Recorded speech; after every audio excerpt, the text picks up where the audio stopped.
Morning, guys.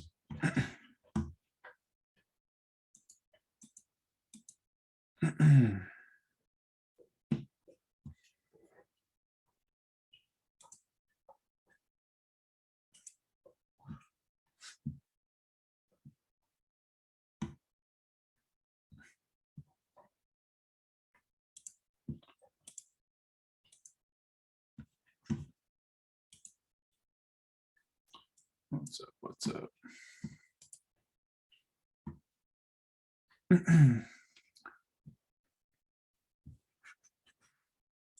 Get set up. Fuck, I'm dead tired. I don't know why.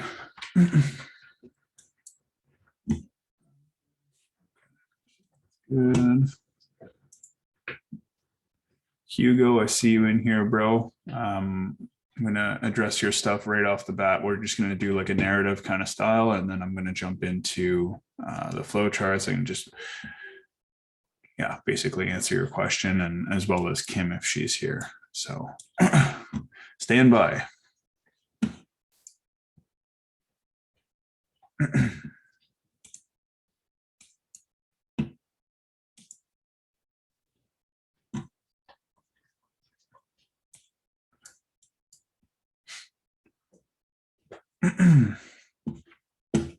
Check the news. I think we have core retail sales or something today, if I remember correctly. Let's go to FTMO's calendar.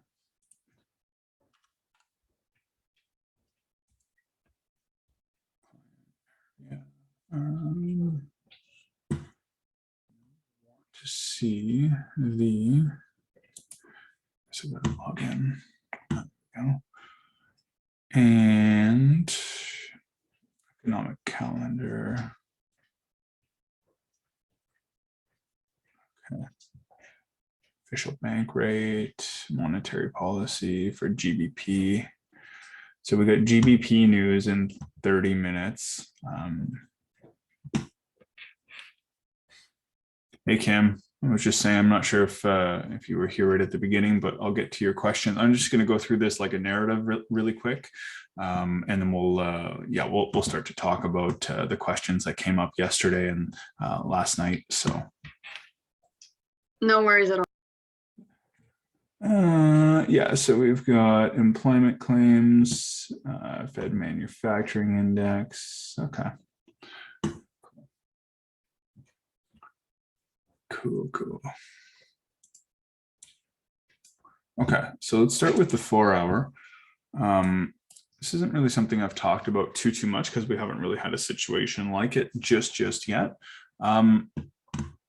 Okay, so here's the 4 hour, and I'll just start by asking a few questions to you guys. Obviously, like, we know that we're reacting to some daily demand over in here at the extreme. I think this is the one. Yeah, there we go. I think we can actually bring that down into the down move. Yeah, just to say tapped in, but it's this entire, basically this entire move right here that we're focusing on. Okay, so 4 hour. So this is, oops, let's go back here. On the 240 demand, and let's go back to the 4 hour.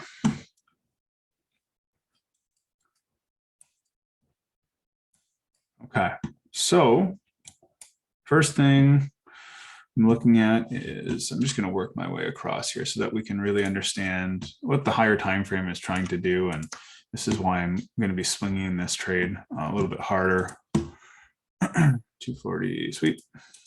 So the objective here in the market was, okay, we did have a very slight structure break right here, and we kind of talked about this last week, where, you know, the real break of structure, actually the real break of structure is here, and likely will come up into something like this. But we are going to start looking for counter trend moves, possibly somewhere in here, once we kind of liquidate these highs. So there was a good trade to be had in here, provided expectational order flow was going to continue to deliver. And this is kind of what we framed our week around, was specifically this trade on the sort of like the projection call or the forecasting call on Sunday. Now, because we reacted here, okay, and we swept up, we've induced the highs, we've broken down with some aggression. If this high doesn't take out the structure low, is this a strong area to trade from? 1 for yes, 2 for no.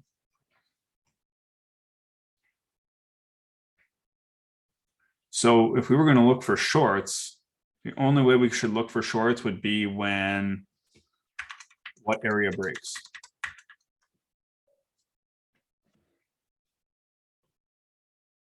What area on the chart right now needs to break before we can even start to look for counter trend moves? Yeah, there you go.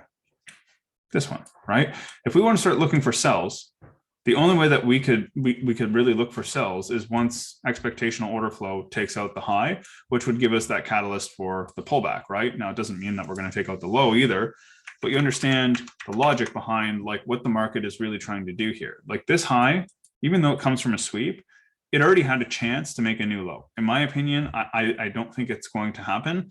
I think that because we're reacting to this demand, which we talked about last week, and we've basically failed to produce a new high. So once we kind of had this chalk right here, we chalked up, we came down, liquidated into this region. The next objective is to take out the highs, right? We got equals sort of built right here. So I just want to talk about like when you zoom out and when you start framing up your weeks and you start to frame up where your trade, where the highest probability trade ideas can come from. Yeah, like it's really, really powerful stuff to be able to capitalize on these moves in the market, right? And not so much like you don't need to swing them, but it gives you an overall tone as to what's sort of happening. Now, up until we broke above this, you know, supply basically had to hold here. So there's no real reason for it to hold here because we didn't break anything relevant, right? But like we haven't broken structure. So yeah, the high is done, in my opinion. So all this to say that if you're looking for shorts before we cross this line, this imaginary line in the sand, chances are you're probably going to get fucking really badly hurt. And yeah, this is just like the power of literally just zooming out and just getting a good feel for what's going on. And we didn't know this up until basically this supply let go, right? And that happened yesterday. So when that supply let go, like this is where the market had to hold to put in that new low, right? Like in terms of mitigations. Now, could we liquidate this, come up and show a reaction? Sure. I don't think we're going to do anything half decent off here though. And I think that you would be, yeah, kind of beside yourself to think that the market could return from here, just based on this right here, right? Like that's the next area that we should be going. Again, just my opinion. Hopefully that makes sense. So getting into the 15, yeah, the trade idea came from here, right? We had a level to take liquidity from. We came into the extreme. Anybody catch this?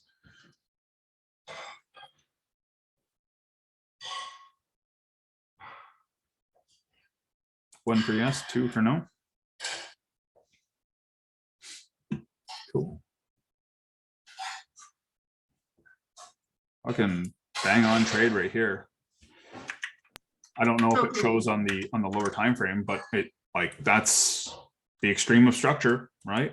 Boom, tap in. I don't know if it delivered. I have no idea what that looks like. Let's have a look. Yeah, so we got the demand, right in here. Where did we fail from? We got this buy to sell. Once we broke above, what caused the break? Here's the flip, right? Obviously hindsight, but nonetheless, the setup is there. And you have to remember that like we just grabbed all this, right? So like the objective in the market is like, okay, if we grab all this liquidity, like what's the next move? What does the market want to do, right? Like it wants to grab all this and then we have a catalyst for technically some sort of a pullback, right? Is yeah. Hopefully that makes sense. Which leads into, Hugo, I'm just going to pull up your question for a second here, man. And yeah, so I mean, in terms of like what we're looking at to trade, just go to the 4 really quick. I want to get rid of this. There's no real supply in here because, like I said, like supply, in order for this to be supply, what does it need to do?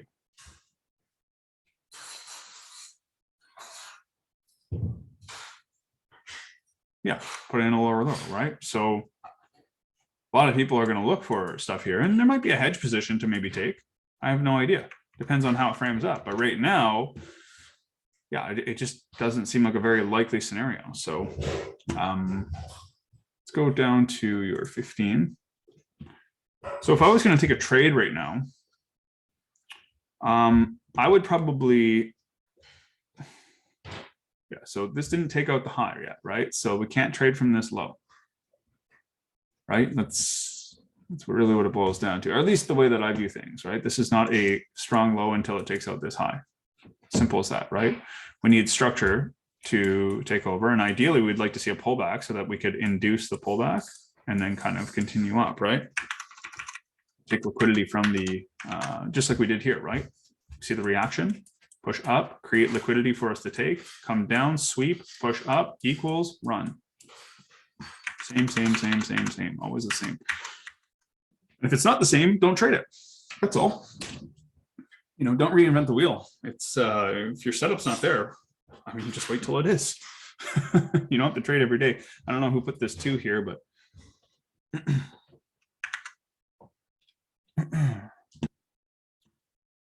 please, there we go. Thank you.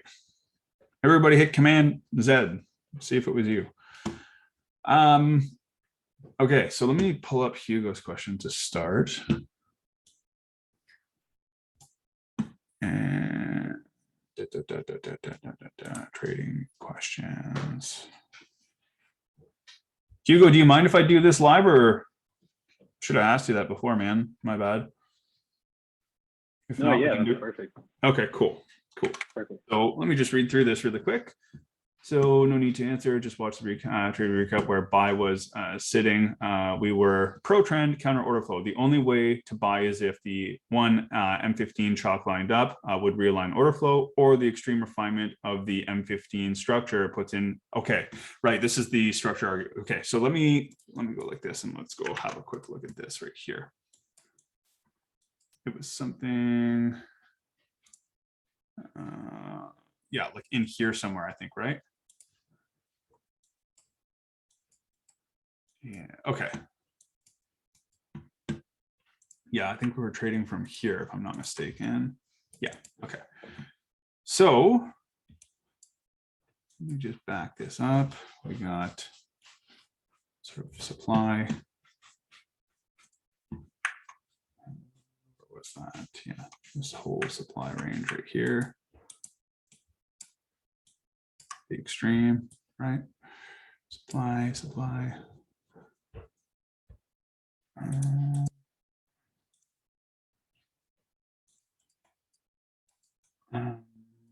Okay, so that's it's like that. So supply pulling back into demand, breaking through.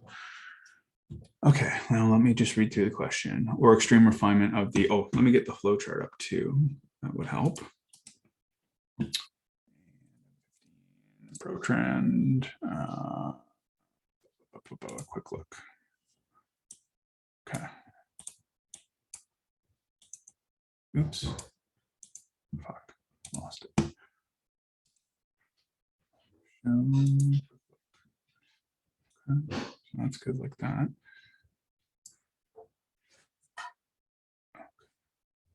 Sorry, just bear with me, guys. I'm just like trying to get everything fit onto this screen so that I can address this properly. Put the chat over here. Okay, so we were very much not at the extreme of the M15 structure. Hugo, I'm going to get you to cue your mic so that we can just chat between this really quick. But yeah, I think when I explained it the first time, there's a chance that I might have made just a a little bit of a mistake explaining this, or yeah, I put it out the wrong way. Yeah, I'm ready anytime if you want to just jump on. Yeah, I'm here. Yeah, so I think the question here is more or less like structure was kind of like right here, right? I thought that like the structural low kind of was here after we broke this. That's the 4-hour structure low, right? Well, okay. Because I thought before that the M15 was like this, and then after this couldn't break the low, we made. Oh, sorry. Yeah. Okay. Gotcha. Yeah. I see. Yeah, I see what you're saying. My bad. Let me just look at this really quick. So we got this and this, right? And then we got this and this. Yeah, and then this, and basically once we broke up here. Yeah, because the way I was looking at it is that like as soon as we broke here, now we kind of created a new structural low. So as soon as we kind of like break this demand, we're now, we're like in the premium of the because we just made the structural high. Yeah. Yeah. Okay. I got you.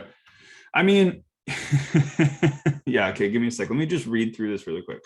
We were very much not at the extreme of the M15 structure. I'm totally okay with this, but not meeting the criteria of the flowchart. I just don't want to be bouncing around with switching between it meaning one thing for one trade idea and meaning something else fair. This section of the flowchart was just looked at as extreme refinement of POI. Yeah, okay, so I think what I told you guys, so this is the counter trend. Give me 2 seconds. I just got to open the other one. Was that only applies to the extreme structure point, right? And I think what I meant by this at the time, and again, this is probably just a mistake on my part, just with explaining. So I just, I'm just going to own that. Like I might have made a mistake in explaining this. I've been explaining this back and forth for like the last 2 weeks pretty heavily. So I may have got caught up in my own words.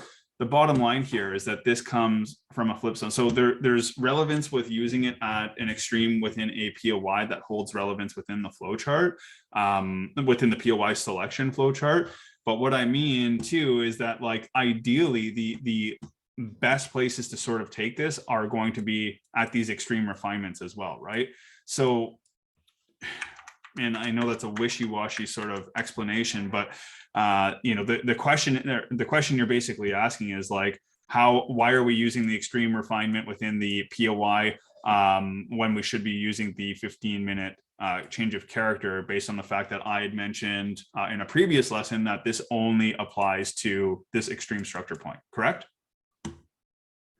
Yeah, only because like even if like this was an M1 chart, I feel like we would never buy up here, like if this was M1, this is kind of like where we would take a lot of hits, because what ended up playing out too was that the fact that like it made one run up, but then it ultimately went all the way back down to the discount, Yeah. Which is, I mean, like, so in terms of like POI selection though too, like, and that's the thing is like when we have this more of like a session based approach with like, okay, what can we capitalize on right now? We've got these equals, right, that we basically had to target. So like there's other contributing factors here too, Hugo, but like to get to the root of the question, which is like, okay, well, why are we taking a 1 minute chalk in here when it's just the extreme of the POI and it's not the extreme of structure? I guess the only way to really answer this is like there's times to do both, really. And when I originally explained it, I said that this is only valid when it comes down to, this extreme down here. And that's not entirely true. I think at the time I may have just kind of got, and again, I apologize, man. Like I'm not trying to, deviate from me saying the wrong thing. Like I very much probably said the wrong thing here. This is a relevant POI based on this is the one that originally gives us the reaction point to this, right? So in terms of our POI selection flowchart, if this now aligns and we have equals and equals to kind of target, then this is an okay trade to take. So when I said move it, like when you look at the flowchart and I said like this should actually say structure point, structure point is still valid. And I'm going to go ahead and say, like, I would probably take that back. I might have just been in the moment and might have said something a little off color kind of thing. This has liquidity to grab. It's a reaction point. So like, we cannot discredit the fact that this is a valid POI to trade from if 1 minute kind of realigns. So if I could just kind of put the nail in the coffin with this, the best way to approach this is that, like, if we have a relevant POI, that flow chart still works the exact same way.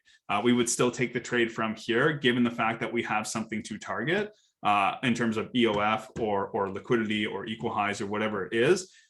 With that being said, there's the bigger play at hand that should kind of come down into these regions at some point, because we've obviously broken, we have a catalyst for that pullback, right? So again, wishy-washy a little bit, but like there's times to do both. And just to keep this as simple as possible, it's still relevant with an extreme in a POI, provided that the POI is selected properly. Like, we would not look for a 1 minute change of character in this one, right? We would look to take liquidity from this one to then target the high, right? Yeah. Okay. Yeah. No, I mean, and I'm fine with that. But would you agree that this buy was more kind of like a liquidity trade versus, like, you know, structurally, you know, we're not even, 100%. we know that we're kind of in the premium. This is kind of a liquidity play to just take out those, you know, to go a little bit higher up. The equals, right? But, yeah, 100% it was. 100% it was. It was not like, the objective here was never to swing this up into like what my swing trade is now doing, right? Like and this is where, like, where we're situated, and I think you've heard me say this before too, is like, depending on where we're at in price, like, is going to greatly depend on what we have to target, right? And like, ultimately, like, we have this structural high, like, we weren't swinging to take this out yet. Like, we were swinging to take out this guy, because this is the only logical place that we could take out at this point, right? Until we break this, once we break above this, then this low becomes strong, right? And then we start a POI selection for once the pullback actually happens, right? And then realign. no, yeah. I'm cool with that. It was more, you know, a liquidity play rather than, you know, structurally. Yeah, Okay. man. No worries. I hope that clears things up, man. I do apologize. Like, it's my fault, dude. I totally, and I can wear that 10 times over. I may have made like not an error with explaining it, but I don't think I gave like the whole picture. And now that we have an example, it's a little bit easier to kind of, you know, bring this thing to light. So I hope that helps out, man. Yeah. No, and I think I said it before. Like, this was kind of the only area of the flow chart that was still, like, you know, examples hadn't happened yet. And, you know, maybe you could even agree that, you know, probably higher probability is when we are at the extreme structure. But, you know, a session kind of based quick trade is this one here that you kind of took. Exactly. Okay. Yeah. Fair enough. With that. Thanks for the question, man. I appreciate it. No worries. Well, it's yeah. So just get rid of the idea, like, Rakan, I'm just going to answer you really quick. Like, get rid of the idea that it needs to come from an extreme point in structure. It's like with this, and you can see how this just sort of ticks different boxes, right? And like, this is like, you know, the flow chart is very much in black and white. The markets aren't, right? So we kind of have to adapt to what the hell is going on here. And there was liquidity to grab from here. This came from an area that flips, or reaction point, as Tricky says, I believe. And yeah, so like with this is a valid POI that we could take an extreme refinement. And if it doesn't tap into the extreme refinement, then it's very simple. We need to see the 15-minute shift in order flow, or we got to see this come back down into whatever area it is, and then look for a 15-minute sort of realignment. That makes sense, Rakan? Cool. Chris, come on, brother. Thanks, Tyson. Yeah, if you just stay on the 15 right there. Yep. Yesterday, early New York, you as well as a lot of us, excuse me, took buys. And then we ran up really hard into the supply with that really strong impulsive 15-minute candle. Yep. But then that candle basically abruptly stopped, which is kind of like where a lot of us took profit. It paused and then it crashed back down way quickly and impulsively, more so even than it went up. Mm-hmm. So in my mind, if that supply was going to break there and we were going to continue through the highs, when it paused, it would have quickly continued in that direction. Like it wouldn't have crashed back down to where it started. So that completely changed my bias briefly yesterday, like late New York, Right. that, okay, the highs aren't going to be taken right at this minute. We need more liquidity. And I just want to get your comment on that one candle, like where we all got out at the top. Yep. Am I on the right track there? Yeah, like, I mean, so here's the thing with this, like, once you have to remember that like structure is holding that market from here, right? So when we kind of swept up, like all we've done is generate liquidity for a later move, right? But in order for us to take this, right, the next objective in the market is to really take liquidity from somewhere else, right? We can't just keep moving up. Like we can't just, like, we have to be able to cool down. We got to be able to take out these guys, and you can see these equals. And this is where that news trade came from yesterday when I took it. And you can see that like equals and equals, like, well, what do we need to do? Well, we got to clear these guys out so that we can then be able to move higher, right? And this is where utilizing the 4 hour with the 15 is super, super effective. We don't do it a whole lot because, quite frankly, more often than not, we have trades available every other day with just using the 15. But to kind of comment on what you're talking about here, like it's very quick to flip your bias in the short term, but like higher time frame order flow is always what we want to stay aligned with, right? Yeah. So order flow, like, and again, like if we just look at the 4 hour, it becomes like, it's just so apparent what's going on, right? And we kind of talked about this over the course of the last couple of weeks, really, like low, high, low, high, low, high. Like that's like, stay aligned with this. Don't get fancy and try to short from tops and stuff like that. Don't worry about it. Let order flow, if order flow wants to shift, let it completely shift. But like the bottom line here, and again, this is just wrapping into like the pre-New York narrative that we just did, is like this high is weak, right? From a 4 hour standpoint. Gotcha. Yeah. Make sense? Yep. Thank you. Thanks, buddy. Okay.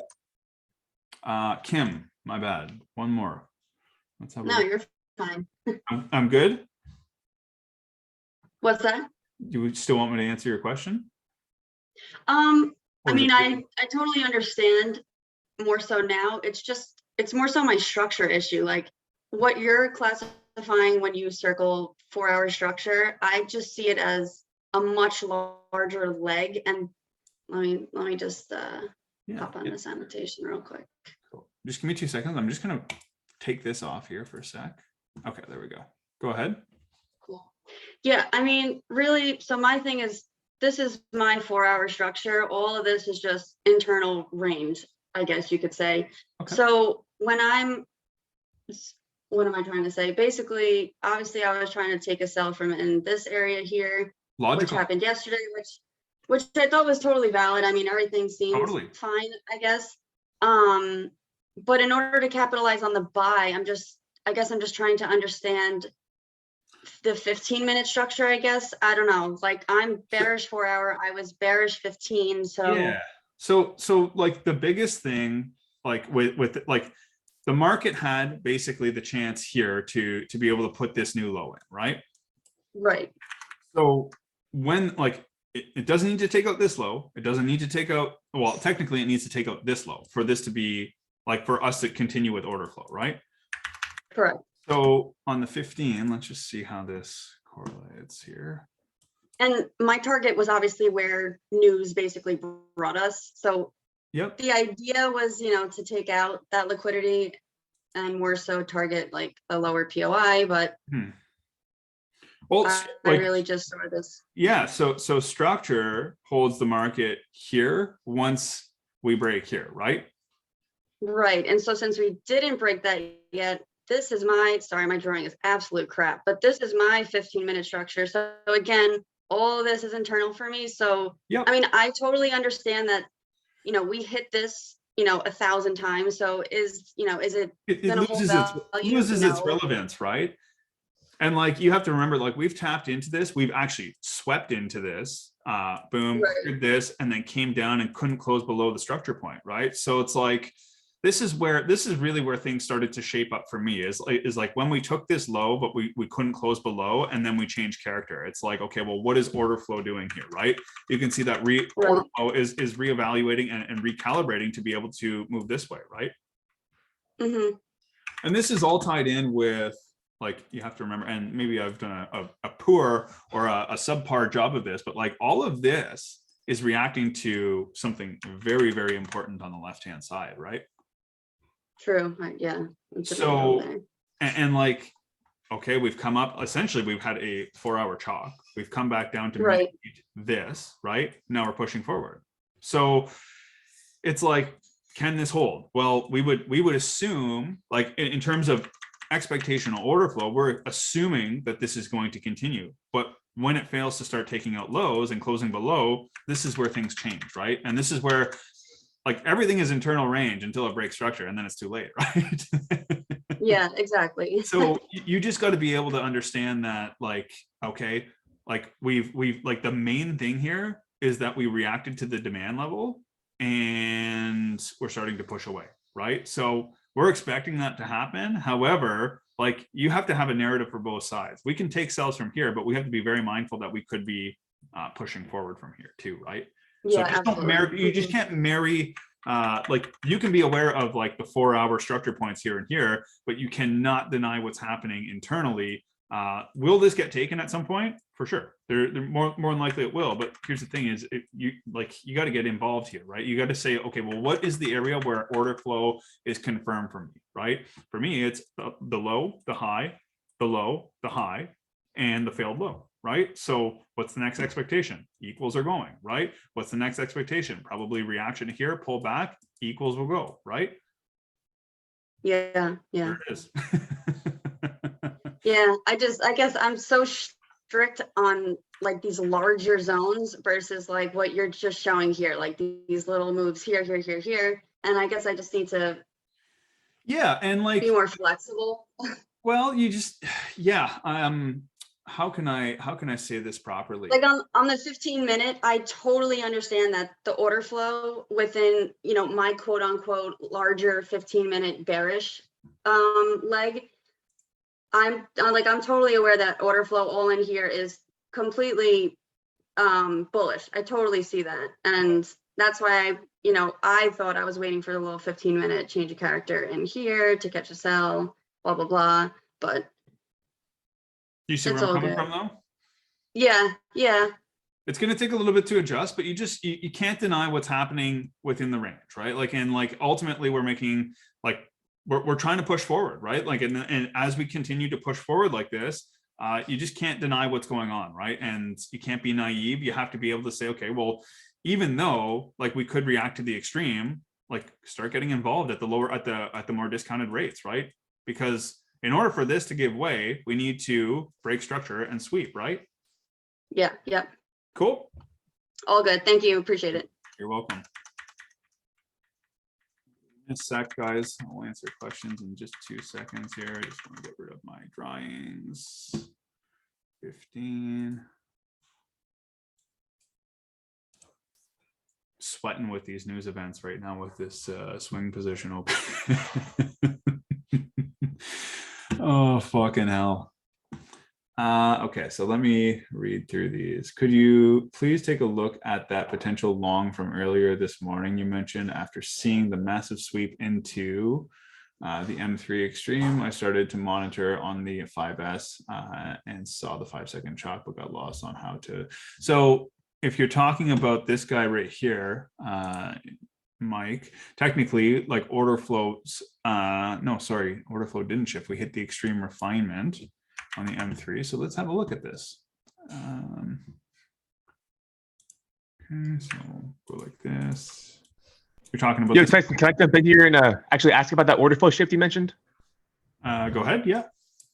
Well, I was curious because we reacted from supply to the left. I know, like I said, it's getting weak at this point, but I didn't know, would you count that 15-minute as a chalk?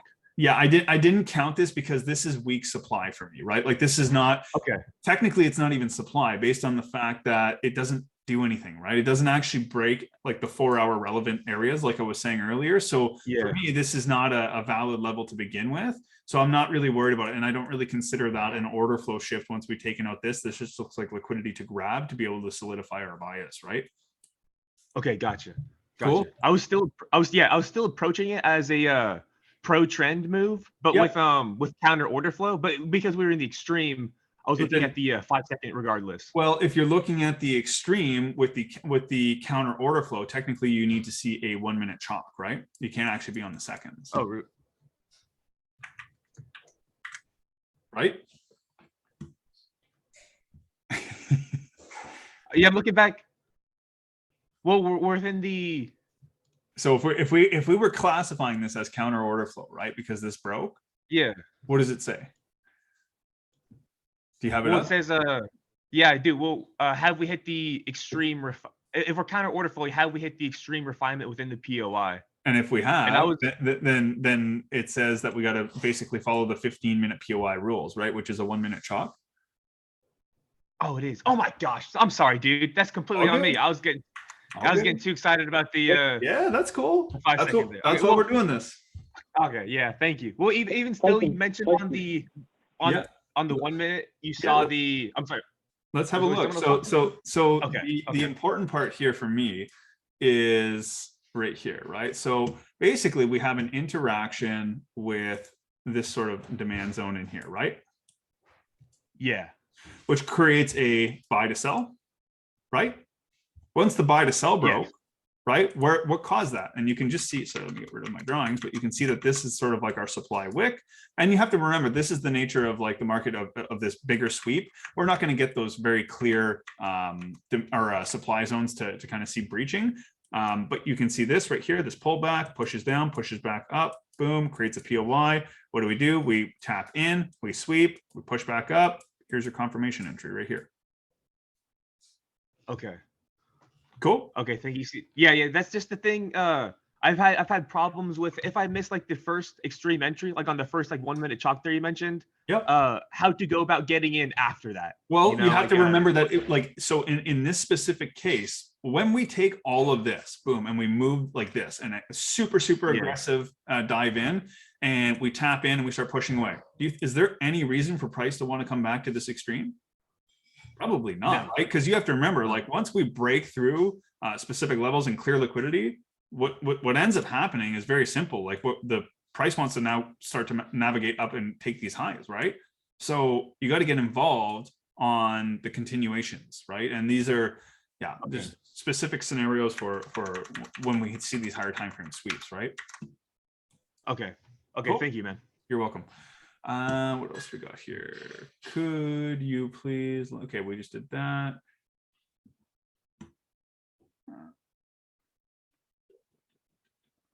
I was struggling with the same concept, but I think the idea is also based on prioritizing current momentum and bullish internal order flow instead of trying to play expected move before confirmations. Yeah, exactly, right? You have to remember that like we're trying to adapt to what's available in the market for more of that session-based approach. And that's why like primarily we use 15-minute structure, right? I mean, if order flow is within a larger range, contained within a larger bearish leg, but we're making a series of higher lows and higher highs, unless you plan on waiting for that extreme supply to get hit, which is also a very valid way to sort of look at it, capitalize on the internal stuff, because you can't deny that if we're making higher highs and higher lows, like why the fuck aren't you capitalizing on it, right? And you just need to remember that like using too many timeframes at once becomes very toxic because you have these competing narratives between higher time frame and lower time frame or medium time frame, whatever it might be. So just remember, you need to stay aligned with how the strategy works, and primarily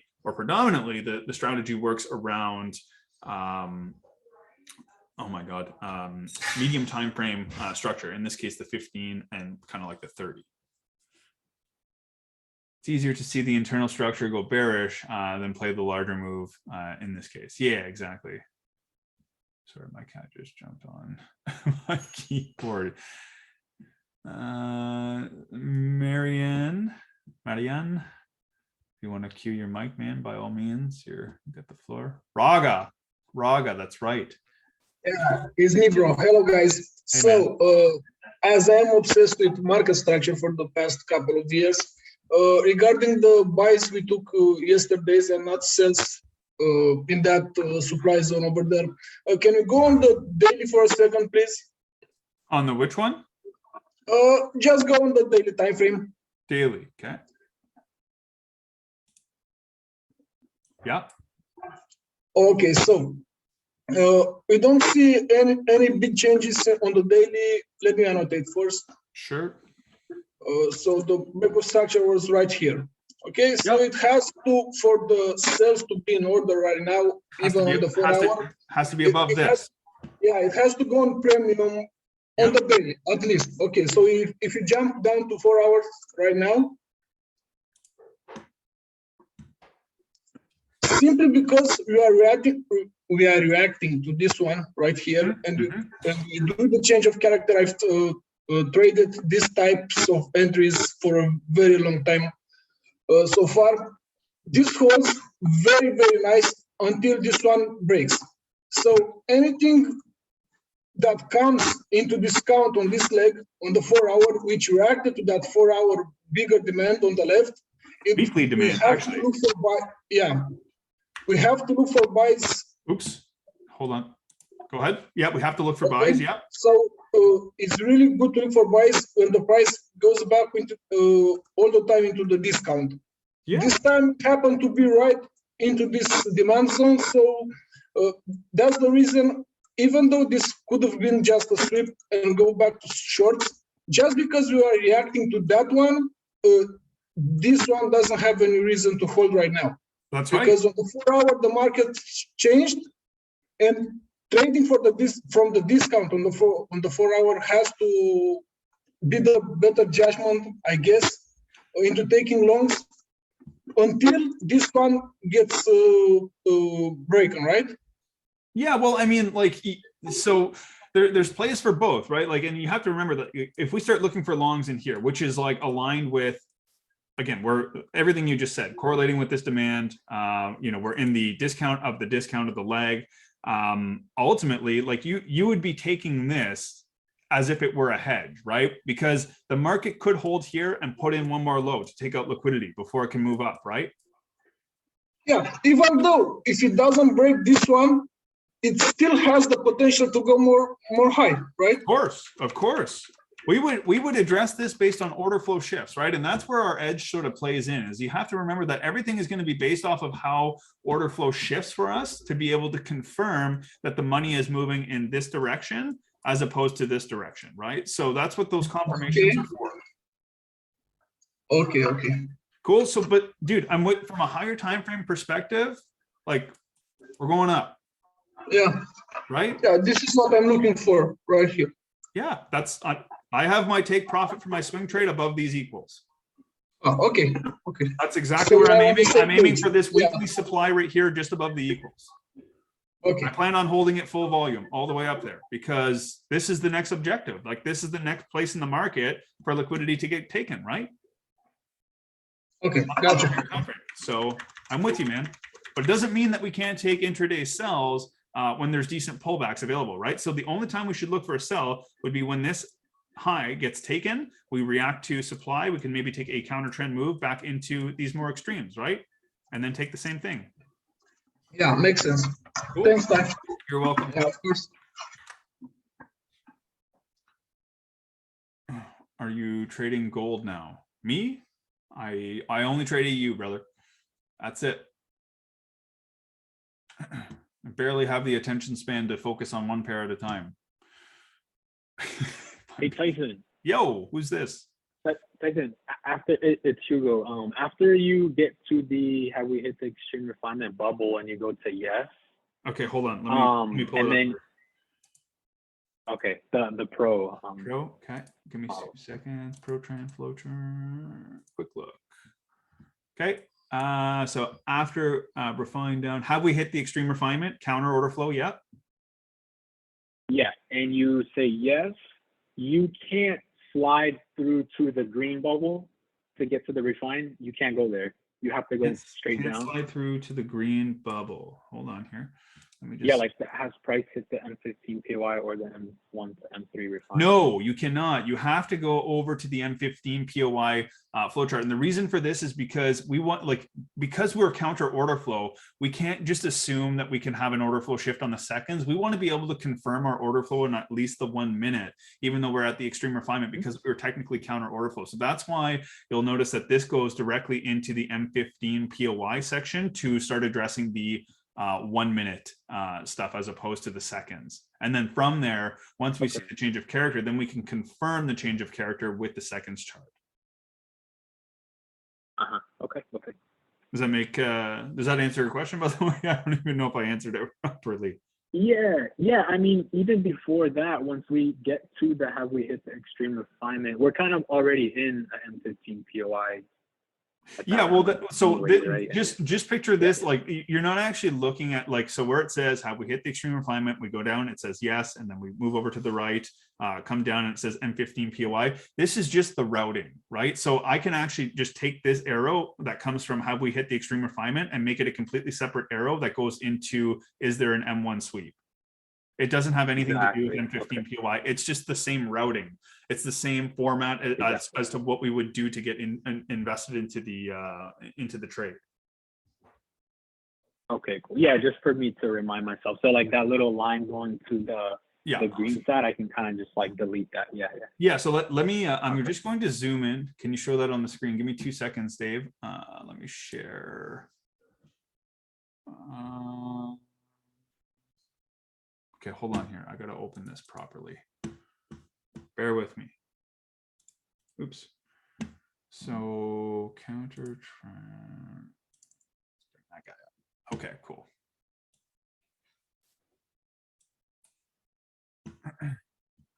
So reshare. How do I do this?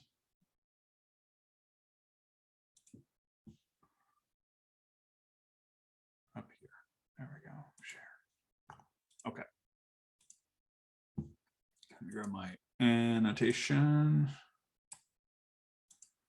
And let's go like this. Annotate, draw. Okay. So right in, oops. Right in here. So 1 year pro trend. Go like that. Okay, so where that is right here, Dave. So if we're counter order flow, which is just like, you know, we've failed the demand level into the more extreme demand, and we've hit the extreme refinement. Yes, we have. We go over to here. All this means is that this guy, like this little arrow that goes all the way over here, okay, we can just take this and kind of route this into here separately. It has nothing to do with the 15-minute POI. It's just to bring them both into the same spot.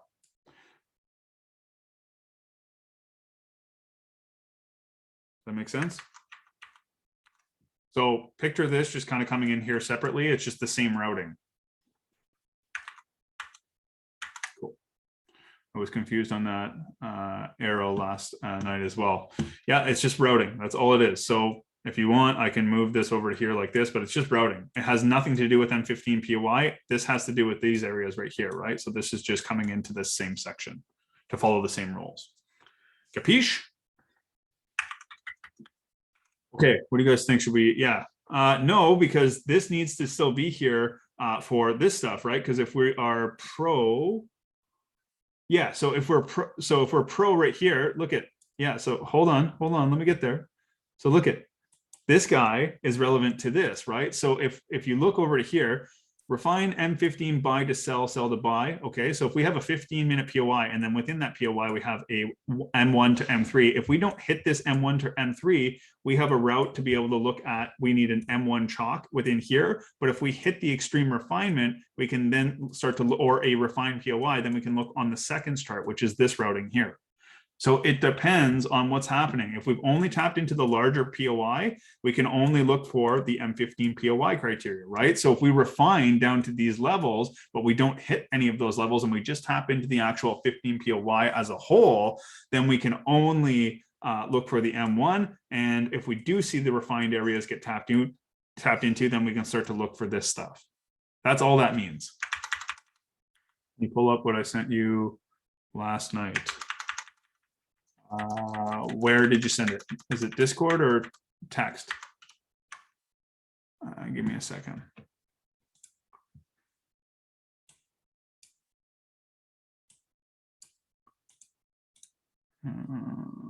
Dave. Just saw this now. Dude, 11:59 p.m. Come on, I'm in bed, dude. You went dark. Okay, let me have a look at this. Open. Okay. God, there's a lot of stuff open on my screens right now. Okay, 1 second. I'm just going to minimize. I need to minimize some stuff. Running out of real estate. Okay. Minimize this.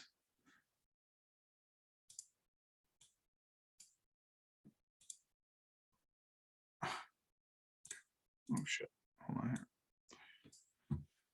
Okay, now I'm going to share this. Bear with me. I'm a fucking noob. Am I good to share this, by the way, Dave? Cool. Just wait your turn to unmute, guys. You can when I'm finished off. So, okay. Dave, jump on the mic if you can, or is it too early over there? Yeah, what's going on? Walk me through what's going on here. Okay, so on the left is the pro trend pro order flow move. Okay. And on the right is the counter order flow move that has to realign first. So basically, I just wanted to know if this is, we were just going over this exact part of the flow chart. So I just wanted to know if this was Okay, an accurate cool. sort of way of drawing it out. Okay, if just the M15 gets tapped into, we must wait for M1 to realign, correct? If a refined M1 or M3 zone gets tapped into, we can then go straight to the 5 second. Bingo, bingo, those are good. Okay, so this higher time frame mitigation obviously means order flow would shift. We have a reason for it to shift. Okay, we Right. go back, we come back down in. We have a, if a refined M1 or M3 zone gets tapped, we can get involved without waiting for a 15-minute chalk. We must see a 1 minute chalk though in one of these. Okay. Okay, and that's only Okay. in the extreme refinement that works. Okay. Only the extreme. Yeah. So not this one. Sorry. Not this one. Yeah, just the extreme refinement.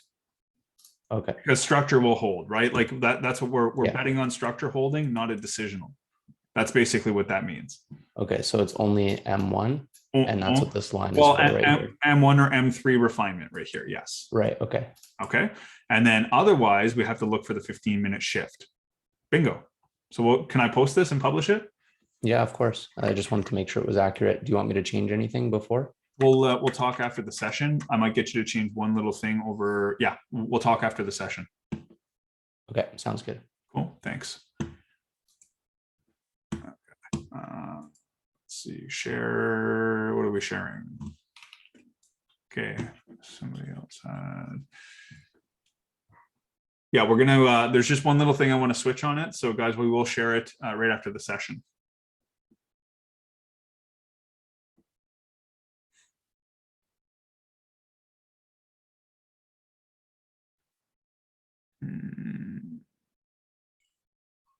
Hey Tyson, can I ask a doubt? Yeah. Can you pop out the 15-minute EU chart?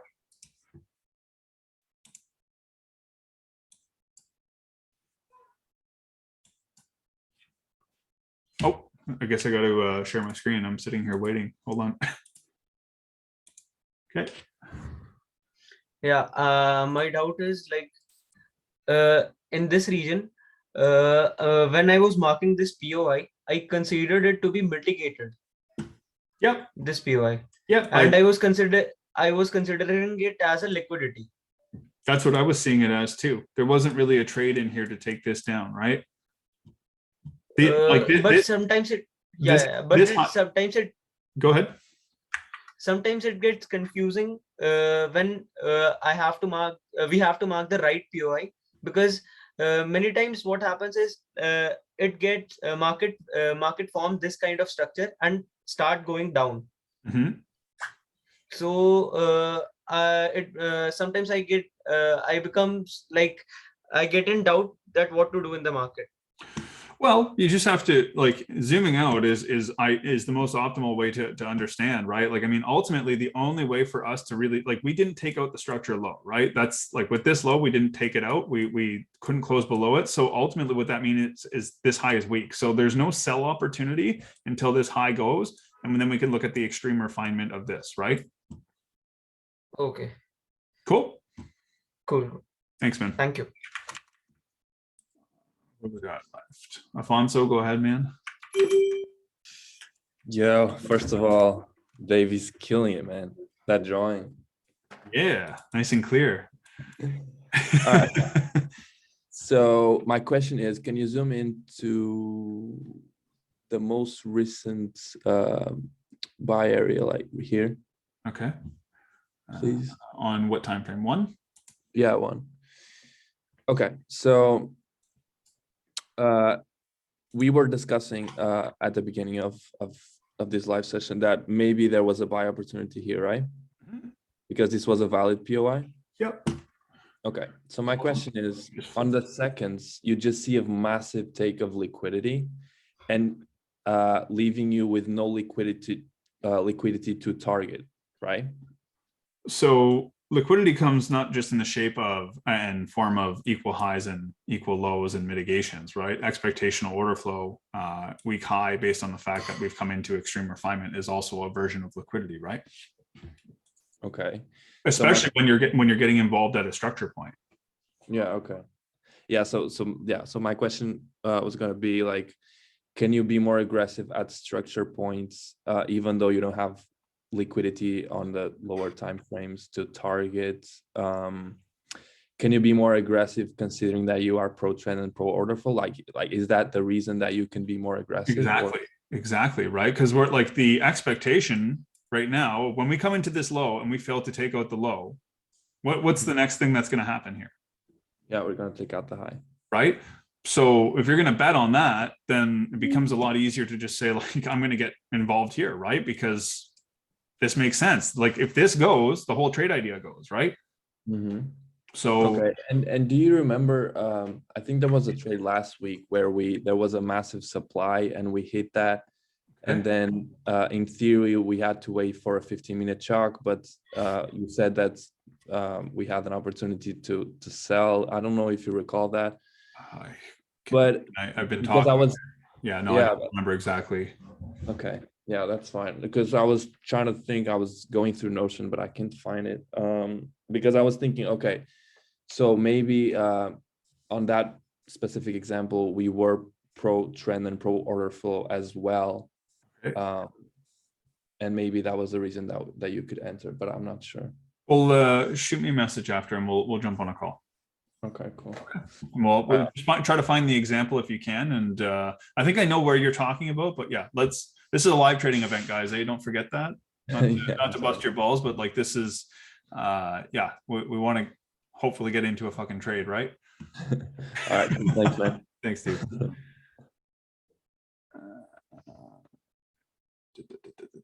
Thanks. Awesome. Just drawing stuff out. Thanks for taking a look. Yeah, man. We'll just have a quick peek at it. I think I just want to change one little thing on it, but yeah, we'll look at that together after. Awesome job, Dave. Fucking fantastic. There are people that put limits on that area without confirmations, which is not how our trading plan works, but shows the validity of a pro trend pro order flow. Exactly, man. And yeah, just at a structure point, right? We had levels of liquidity to take into it too. That's like the really important part. And like when we sweep and clear out this liquidity, it becomes very easy for the reaction to come from this area, right? If we just moved aggressively like this and we had no areas to liquidate, this would never hold. And that would end up coming down into here, right?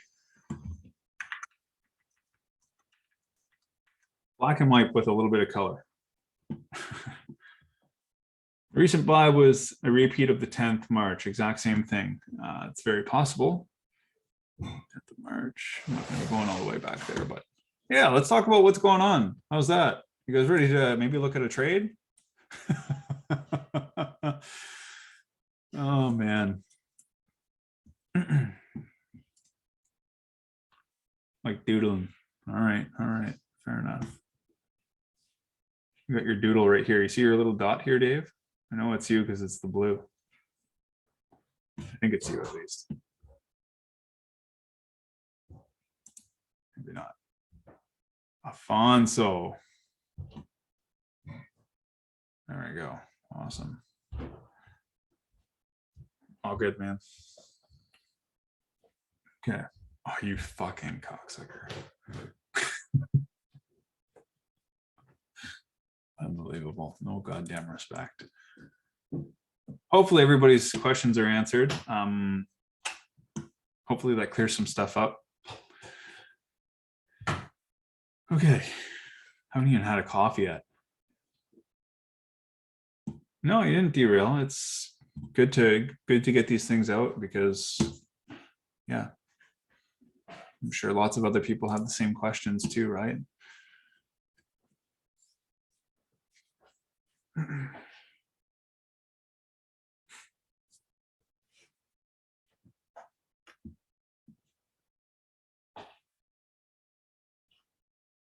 We were talking about the flow chart already and happened to send that last night. Yeah, cool. No stress. No stress. Okay, so I want to get out to the higher time frame.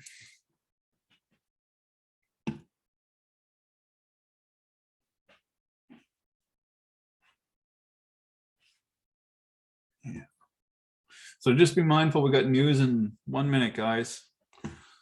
A couple different news events, I believe. Let's just go to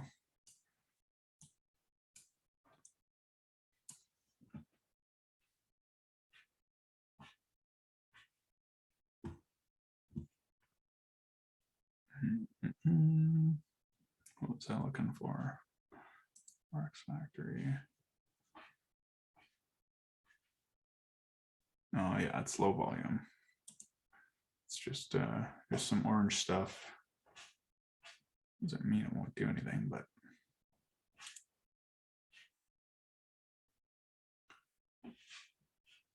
there we go.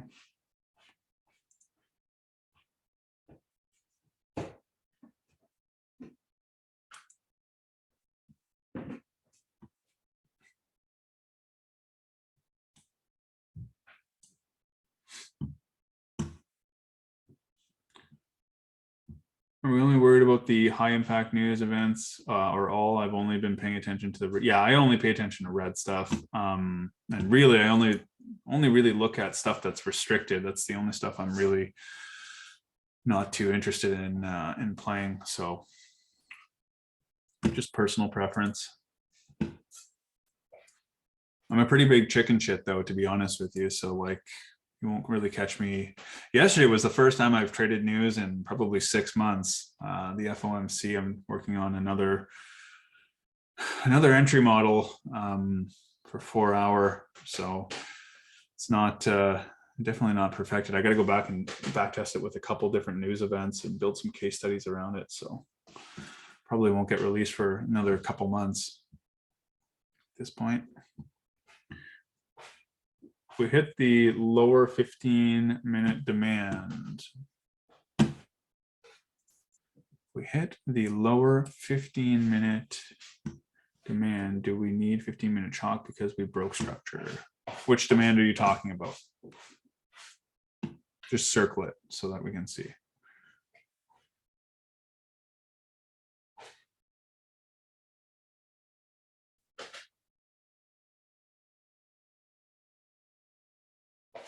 All right.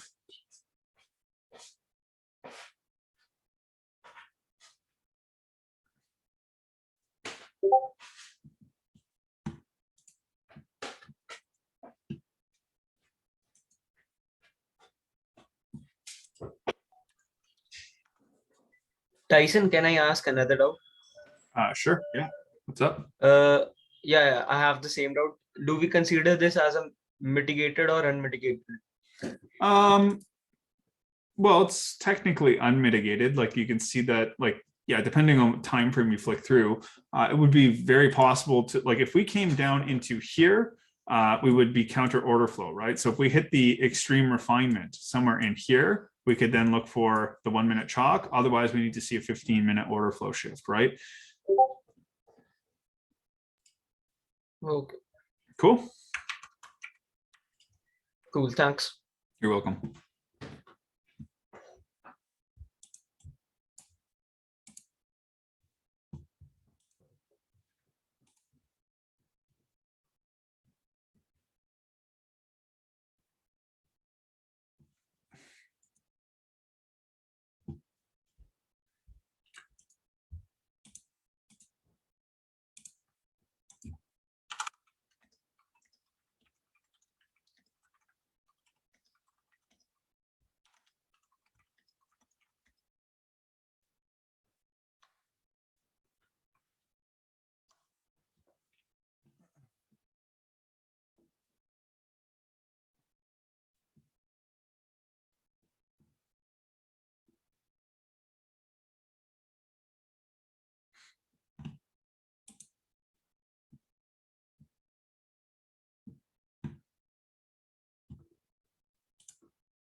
So I'm not interested in trading anywhere in here because we haven't broken structure with this. So this is not a valid low to trade from. Trading from here moving up is more ideal, in my opinion.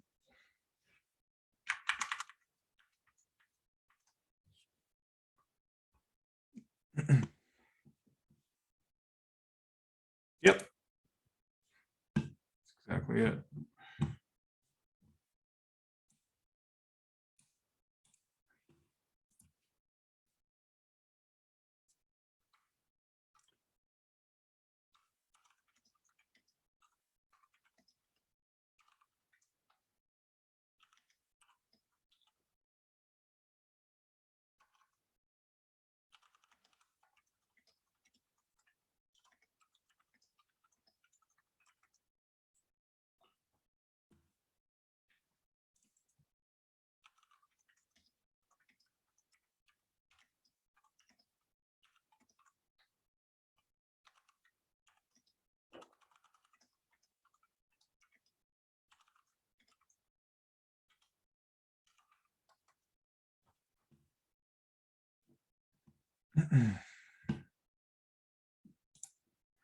Once price hits the demand, we are waiting on a 15-minute shift or a 1-minute shift as I view it as building liquidity to take price higher. Depends where you're trading from. If you're looking to trade from down here, if we hit the extreme refinement, right? Like the extreme refinement of the POI in here, you could take a 1-minute shift. If we only hit the 15-minute POI, you have to wait for a 15-minute shift. So it's going to depend on quite a few things.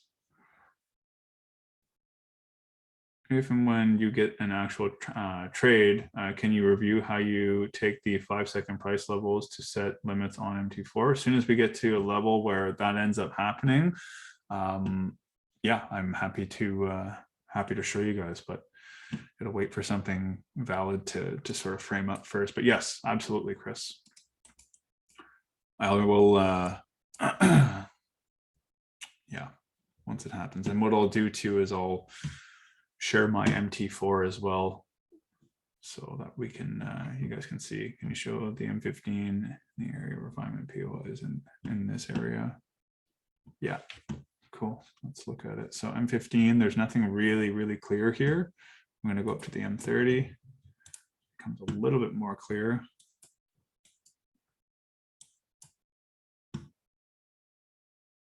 Yeah, so yeah, I kind of got to flick between these to make it a little bit more clear. Yeah.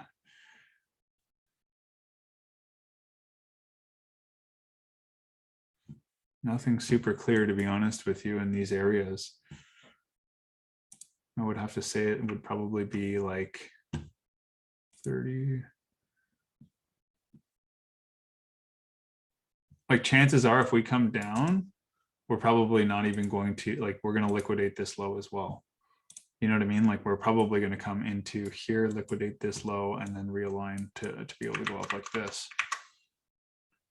I don't think that this will be valid. It's a weird area. I wouldn't rely on it. Let's go to a 1 hour. Maybe there's something better. Yeah, you can maybe say this wick, right, on the 1 hour.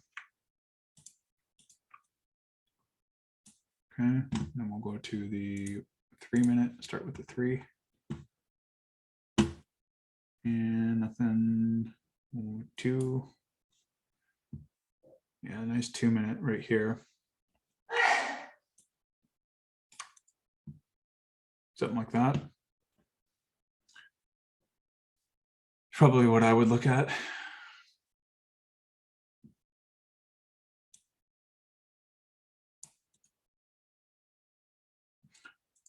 Yeah, I think so too. Hard to say right this second, but I like that we just dropped off equal highs. It's nice. Could just have to see what happens here.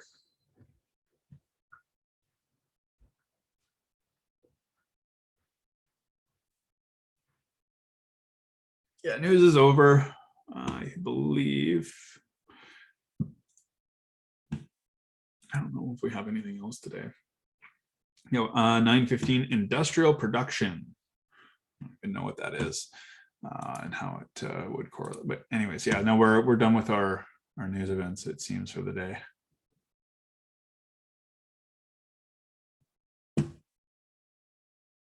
Everybody understand why like these levels are not really great levels to trade any of these, because bottom line is like this doesn't do anything, right? Like this doesn't break structure. So for me, this is technically a weak low. Now, obviously we could pull back and still push through, which would then create a new strong point potentially. But like, as it stands right now, this is not a tradable area for us. Are you basically always looking for? Yeah, well, you have to, in order for a POI to get created, we need to see a break of structure of some sort in the form of a change of character, in the form of just a break of structure. Yeah, there has to be, that's how a POI gets created, right? It's to ultimately create some sort of structural point, whether it be sub, swing, or actual structure. And then we introduce liquidity concepts to understand the validity of it, right? If we get a break of structure to the upside, would you consider that POI? I would consider it, of course. Yeah, like if we broke up like this, I would consider this area for sure. Even though it has equals, doesn't really matter because we'll have a level of liquidity to take into the POI, right?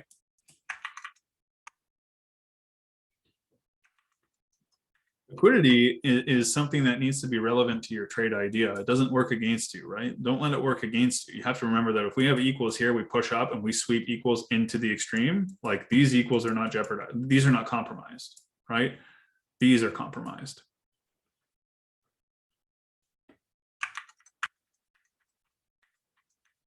Don't fear liquidity. You just need to understand how it's relevant to how you set yourself up for selecting POIs in the first place. Right now, I would not select this as a POI because we haven't broken structure. If we would break structure, like I said, yeah, like this would be great POI. Right now, it doesn't, and it could hold, that's fine, but it doesn't meet any of the criteria, right? We don't break structure, we don't really do anything with it. Yeah, we take out supply, but like, why can't we take out the high, right? If we took out the high, then we could start to look for this, right? But now it doesn't, like now we have to know whether or not we have something to target above this high, right? If we mitigate something to the left to create higher time frame equals, and if that's the case, then maybe we'll come back down into this region before we rocket up, right? To take out all of this sell side to then target buy side. Depends on how things shape up, right? Like there's no one way to answer it. Really, it's a matter of understanding how these things form to give them more validity or make them more valid.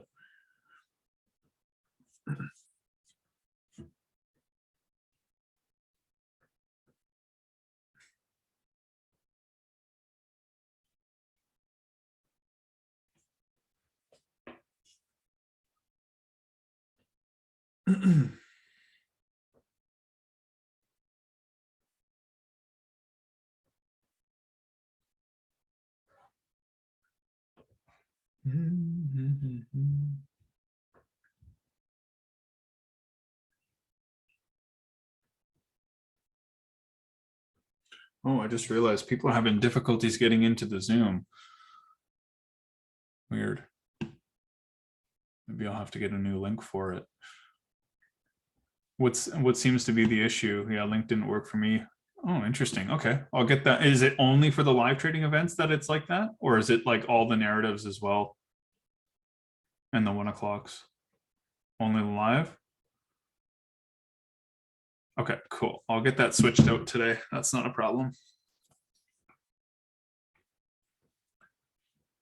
I had to type in the meeting code and the password manually. Yeah, you have to. Okay, cool. Yeah, no, I'll get that switched out. The problem with live trading event Zoom is that you can't access directly with the link. You got to open Zoom. Okay, I see, and put the code in the password. Okay, done. I'll fix that up. I'll do it right now, actually.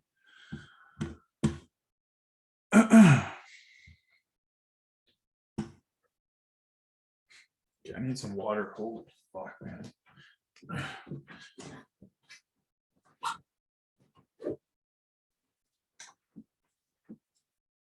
Feel like a goddamn raisin right now.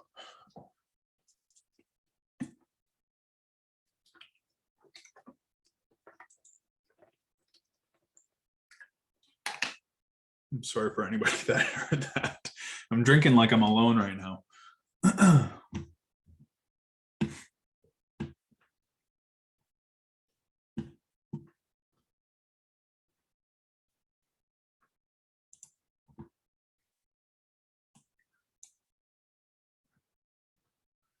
Another little pro tip: spend the least amount of time possible on your execution time frame. Know where you would want to trade from in the market prior to even going on to lower time frame. If you don't have an idea framed up around a specific area, like forget about it. Do you usually set alerts or do you watch until it reaches your area? I do both. It depends on how hungry I am. Is like really the main factor. But no, I always set alerts. I always set alerts, and I will watch pretty attentively on in between the hours of about 7:30 to about 9:30. But yeah, like basically, yeah, I just like I try to stay away from the charts as much as possible. Like I come here to do a job, you know what I mean? Like that's kind of what I focus on more now, is just like, okay, when I come here, it's because there's something that's like framing up for me and needs my attention. So, but yeah, alerts are key. 100%. Very, very important. It's been a huge game changer for me. I was sitting on the 1 minute, like, yeah. So the 1 minute is okay to sit on if you understand, your swing points on the 15. You understand where your demand and supply zones are on the 15 in relation to your trade ideas. To a trained eye, like of course it's going to be a lot easier to sit there on the 1 minute for longer, but like it becomes very toxic, right? When you go with buy stop or sell stop, you're going to see that a little bit more when the actual opportunities play out, and I will talk about them in a little bit more detail. Buy and sell stops are usually only in place after everything is aligned. So what I mean by that is like obviously 15, we're down onto the 1 minute's chalked, we've created liquidity, we get the last tap into, like in this case, if we're taking like a buy trade, so something like this. Like let's say we do something like this, we chalk back up, okay, we create the low, okay, we tap in, we get a reaction to here, pull back down, we get a failed reaction. Once we tap into here, I'll put a buy stop just above like where a chalk would be on the 5 second, tapping into liquidity. So buy and sell stops for me are always like last resort. And like what I mean by that is like, let's say something didn't deliver on like getting into your actual entry and coming down into here and you didn't get tagged in for whatever reason. The buy stop is usually like the buy stop is usually like the last resort to kind of get in. That's how I use them, at least.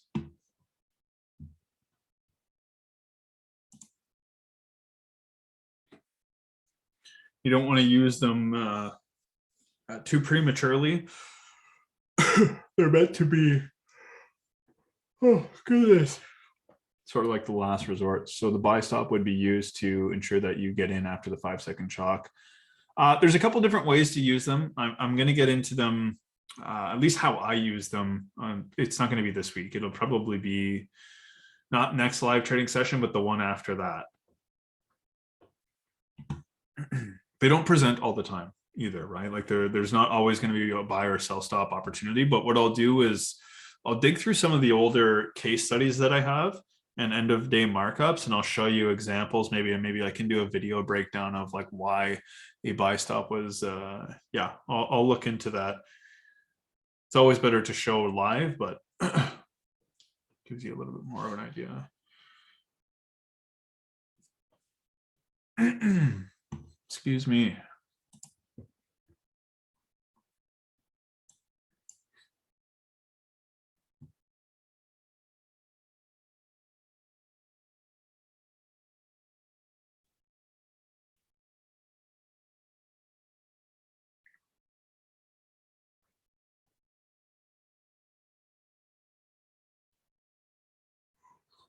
Yeah, excuse me.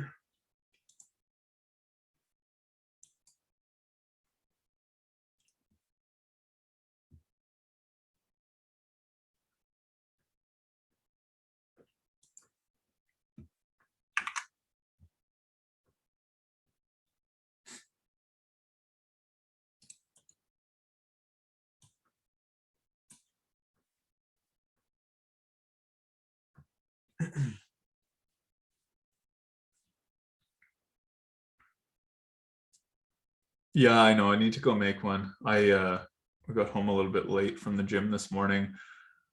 I'll go up and make one in just a minute.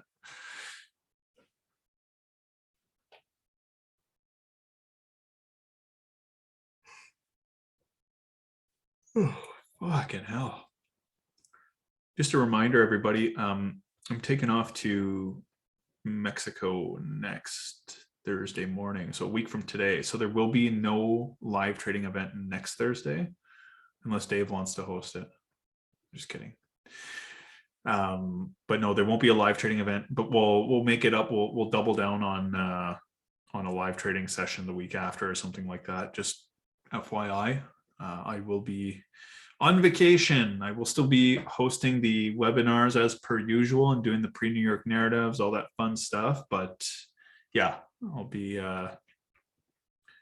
doing it from there, provided internet connection is stable. It should be. We made sure that our place had good internet access and all that kind of fun stuff. But you know how it is, first day on a resort, like you got to get your bearings and see what the hell needs to happen. So just FYI, next week might be like on Thursday when we first get there, and then Friday we'll be doing the lesson. I just got to get set up.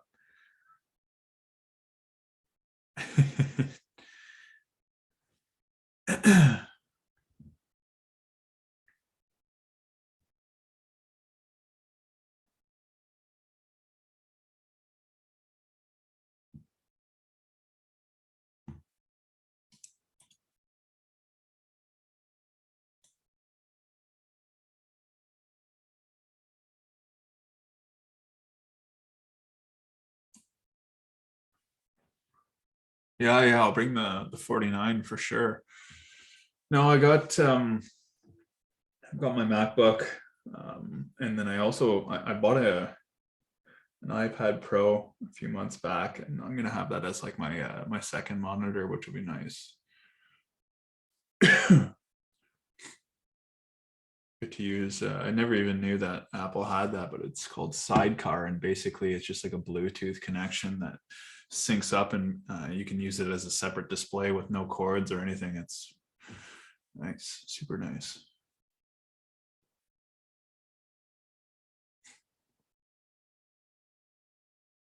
Should fit. 49 should fit in my carry-on.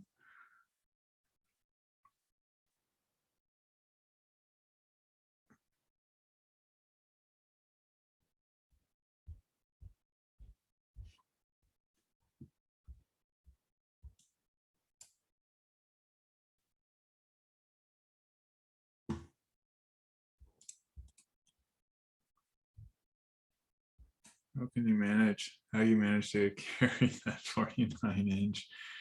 Yeah, that's a big boy. A big fucking big son of a gun, man.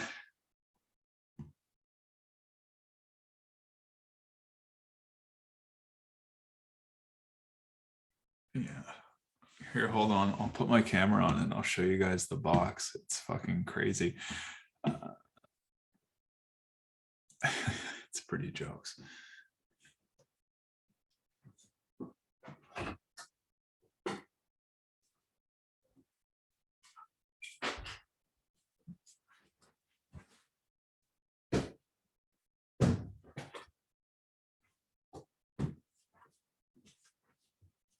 I don't even know if it's going to register because it's not recognizing it actually. Like massive. I was walking out of the computer store with this.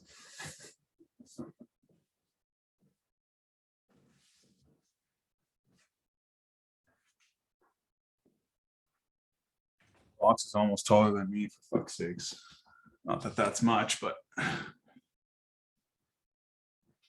you were walking down the street. Oh, that's hilarious. Yeah, I just had to walk to the car, but nonetheless, it was still a pain in the ass. It's a big fucking thing. A kilometer back. Oh my God, Dave. Get this man an Uber. I just want to see something on the 5S. always like poking around to see what what's going on. Yeah, maybe could have. Interesting.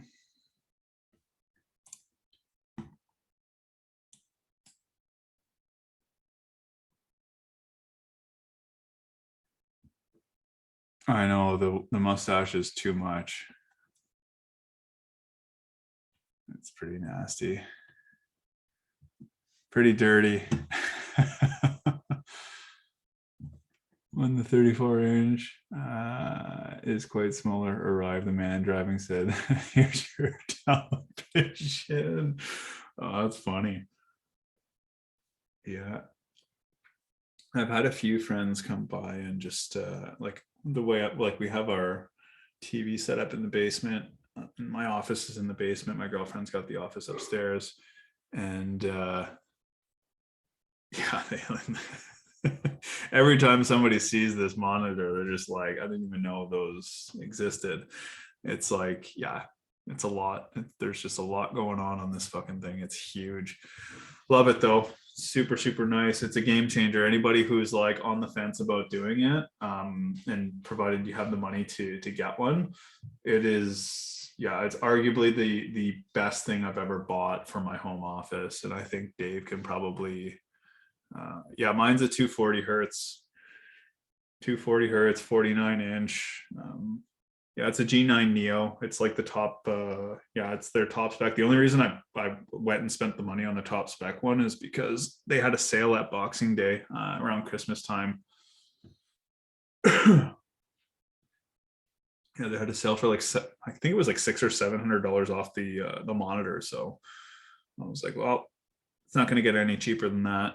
And it's something I really wanted. So I just said the hell with it, purchased it. The difference between the Neo, well, the Neo is like the newest version. I don't really know, to be honest with you. I have no idea what any of the specs mean. I don't game, I don't anything. So this is like a completely overkill monitor for what I needed. But because of the sale, I just, yeah, that's all they had. They didn't have they have the G9 Odyssey, which is like, I think it's the CRG9. I can't remember what it's called, but it's about $1,000 cheaper. And yeah, watch those pips add up in 240. Yeah, true. No, it's really nice though. It's definitely been, yeah, it's something I will not live without. My next one will be the same thing for sure. Now that I've had like the screen real estate, it's just, especially for trading. I still, so I thought about doing it, and like, you know what? I'm happy I didn't buy two at once, because you know what? This is more than enough for what I need to do. A second one would be like, yeah, strictly clout. You know what I mean? Like it's just like, I don't really need it. If I was trading more than a couple, like one pair, it might be beneficial to use it and like, yeah, be able to multitask on the lower one and stuff. But like, yeah, it's so overkill. Like even just the one, oftentimes I'm only using 2/3 of the screen. So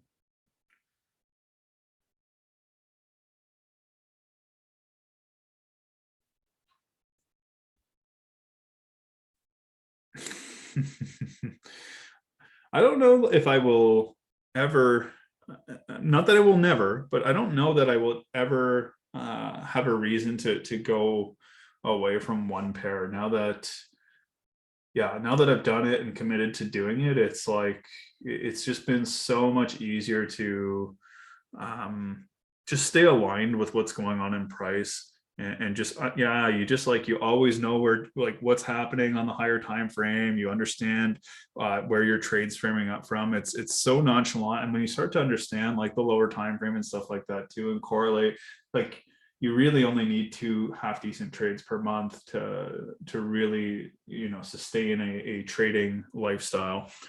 And it's amazing what it can provide. And a lot of times your moves are counter trend too, right? And it's just like, yeah, there's a 20-hour position available and super easy to take, and I'm just going to take it, right? I've actually never traded or back tested GU. I've never even looked at it. I don't have, it's not that I wouldn't want to, it's that I really don't need to work that hard. It's EU provides for me time after time after time. I understand how it moves. I understand, yeah, how it reacts to certain areas. Yeah, I don't want to be cheesy and say it's my baby, but like, you know what I mean? This has been since I started Smart Money, like this is just what I've used, and I have no real reason to deviate from that, to be honest with you. You'll see, I don't want to mention names, but you'll see a lot of, yeah, anyways, I'm not even going to go down the rabbit hole, actually. I'm just going to keep my mouth shut. Better that way. A lot of people flip-flop though. A lot of people flip-flop between blame the pair, blame this, blame that.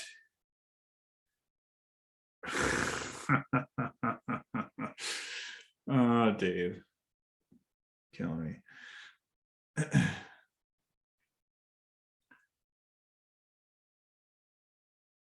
Mint Funding has a 2 mil challenge. Did you think to go for bigger accounts? Right now, I'm working on building up my personal account, to be honest with you. That's like my main focus. I like at the beginning of this year, I wanted to max out funding. Like that's what I wanted to do.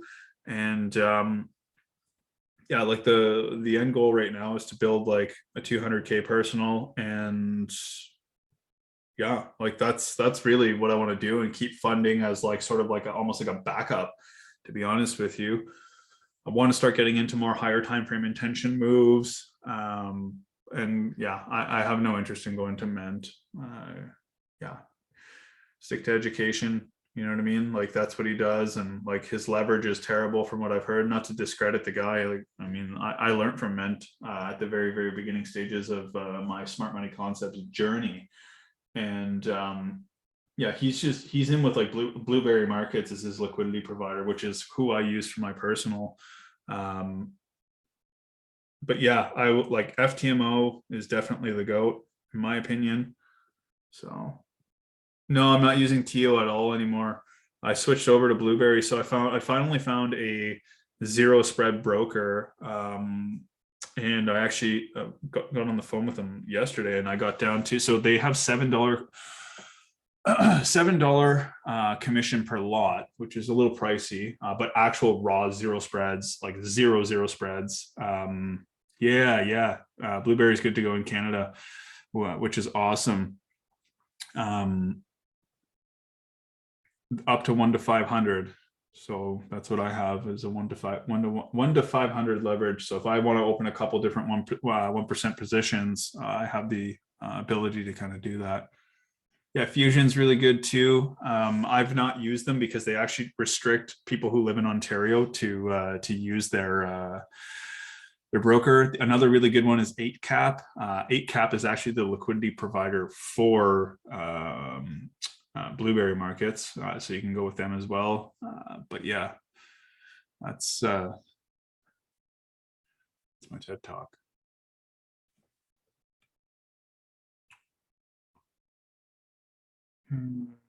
Yeah, drawdown rules kind of suck. Yeah, it's just like, you know what?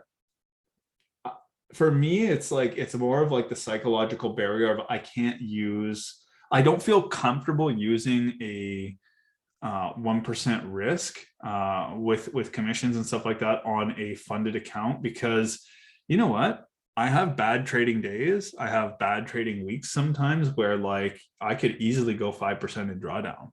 Like don't get it twisted, like I have bad days too, and like don't get it twisted. So it just allows you, because you know your edge plays out, it's just an added stress being funded is what I'm like learning to kind of realize here. So funding is great. It should be, you know, kind of like this goal in mind to have. However, I think the bigger goal at hand should be always to want to fund yourself. And if it means getting funded to acquire that capital, that should be the end goal for several different reasons.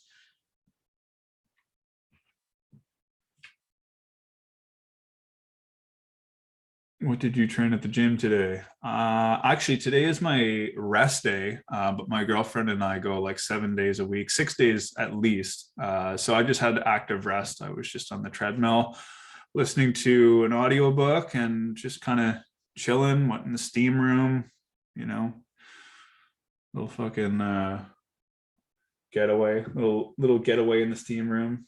Yeah, I don't know. That's basically it. Yeah. Yesterday was legs, so cardio was a little rough today.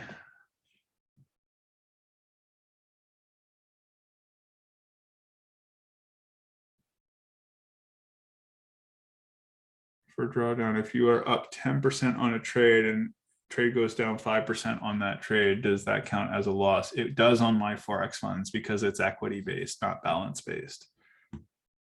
IC Markets is not available in Canada. If I take any supplements, I do take all kinds of stuff. CLA, L-carnitine, got a couple vitamins that I take, D3. What else do I take? Creatine. Yeah, I take all kinds of stuff. Just a big science project over here. Whatever I can get my hands on, I'll try it. Oh, I'm just kidding.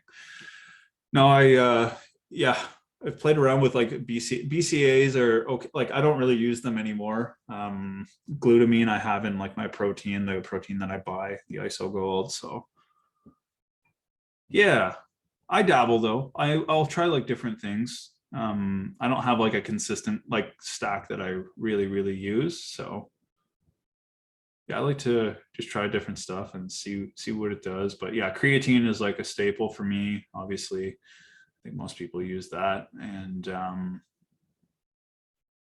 yeah, that's like the only one that really stays. And I would say that I use CLA all year as well, and L-carnitine for fat burning. But I don't take an actual fat burner itself. Arnold Schwarzenegger. Yeah, no, I've been a work in progress, man, for like 10 years on and off. I've never really done it like, never really done it to like achieve X body or X physique or whatever it is. So you also use some hard stuff too. What are you trying to say here?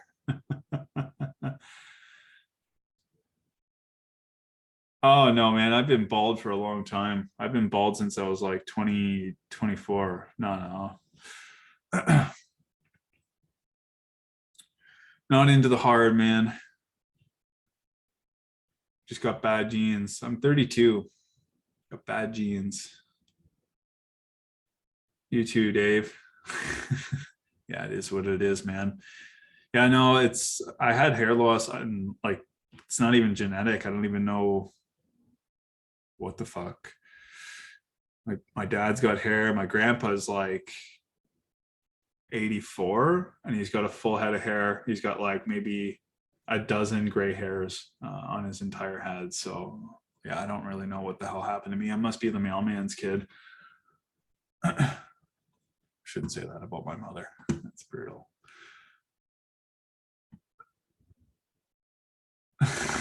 Someone has, yeah, exactly.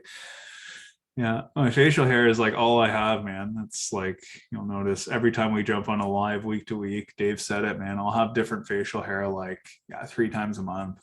I just get bored and do different shit.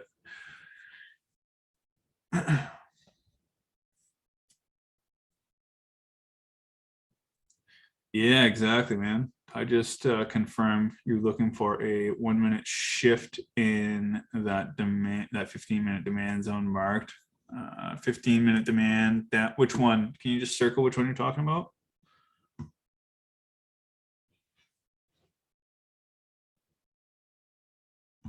Oh yeah, well we would need to see like unless we hit the extreme refinement here, like we would have to see a 15-minute shift, right? Carlo's the man. That's funny. Well, it's too bad there's no trade really framing up for us, guys. We're bound to hit one. It's just the way it goes sometimes, by the way. Like don't get too discouraged and don't be scared to trade outside of your hours too. Like if you want to throw an alert on and say like dang, like if we come down here, I know what I'm looking for, right? Or if we come up here, I know what I'm looking for. Like, don't be scared to trade outside of New York or London just because you're like a session-based trader or you'd like the idea of being a session-based trader. You know, when these really high probability setups show themselves, you know, get involved. Don't be scared to do that.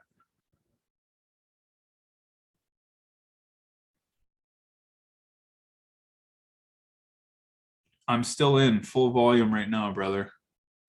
20 lots. It's running. I don't know how many are. I can tell you exactly. I got in like right here. I got in at 109,519. 5199. Currently running, yeah, one pip stop, so about 97 R full volume.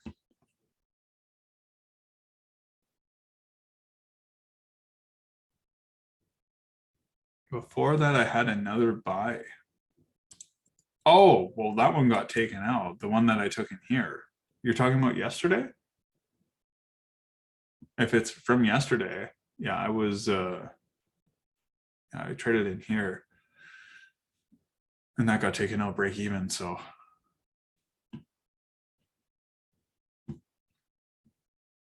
Are you asking me, Tom? Or Dave? Yeah, so I was actually an electrician before this for 15 years. Yeah, pretty crazy. 16 years actually. Not licensed as an electrician, but I was an electrician before that, and an apprentice kind of deal. Yeah, and a rock star. That's right. Played for Theory of a Dead Man, Claudio. You just didn't know, man. Awesome, Sean. Catch you later, brother. What were your compliments after the news for that buy? So this is what I was saying at the beginning. This is a model that I'm working on right now. It's not like I don't even want to go over the trade just yet because I don't want people swinging for the fences and knowing when to get on the seconds, when not to, when like. This is something that I'm developing. There's a reason I haven't shared it. It's because it's a pretty like not sketchy, like it made perfect sense and it follows the same sort of principles, just with a little bit of a different time frame perspective. I just looked for like the basis of the entire trade was that I couldn't even go onto my lower time frame until liquidity got taken from here, and I needed to mitigate this, right, which is essentially this flip zone right here. And then as soon as we tapped in and swept into it, I had entry criteria for here. So it's not going to get shared until it's like perfected. It's not a model that I want to introduce to anybody until I have it completely dialed in. What's my instrument? Skin flute.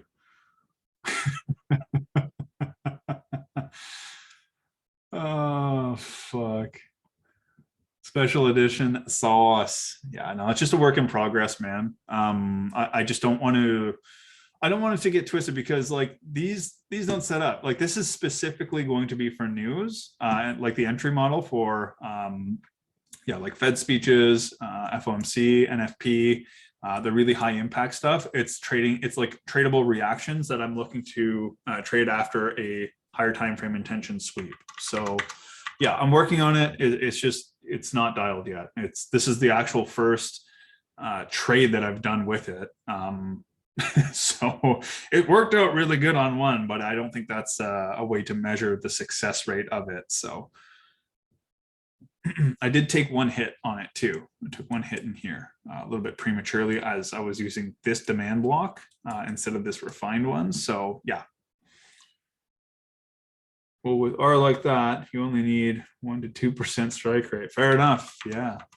I took one hit in there and that was it. Looks like we're going to run now. Fucking hope we just send it. I'm going to be holding this full volume like a fucking degenerate until at least here, which will be about a 300R position, I believe, or very close to 300R. Yeah, and like this is just like this is what I'm learning about news. Is like usually we see like a higher time frame liquidation and mitigation. And if you can get in at a really good spot that correlates with some sort of a plan, typically you get to hold these for quite a while, right? I don't want to trail the stop because I don't want to risk, like, really, like, where would I trail the stop here, right? And like, where would it make sense? And most people would say, well, why wouldn't you trail it under this low? Or why wouldn't you, like, we could come all the way down into here, and this trade would still hold validity. So until we put in a new lower low, or sorry, a higher low, which is confirmed by a higher high, I will not be trailing my stop. It's too early for the higher time frame move, in my opinion. Yeah, like there's a good bit of money floating right now, and it's like, man, I could just liquidate this position and be very, very happy with how it turned out. But I really want to see how I can just start to use this higher time frame intention stuff. Yeah, it's about 20K in profit now, 22K in profit. But the idea is it's not about the money, right? It's not about like what amount of money is in profit. It's about what is where's the logical place, right? It's about the charts. It's about understanding that if this was a higher time frame intention move that we're taking, then why wouldn't I play this into a higher time frame intention area of liquidity, right? So, and this ties in with like what I was kind of like, if you look at this, okay, and we're reacting to like, where's liquidity sitting right now? Can somebody mark it? Where's the most logical place? And again, reminder that we are reacting to higher time frame demand. Where's liquidity sit? Okay, so if this was a 1 minute chart, where would you be looking to take profits? Equal highs, right? So why is this any different? If there's equals sitting right here, boom, we want to take profits above this, right?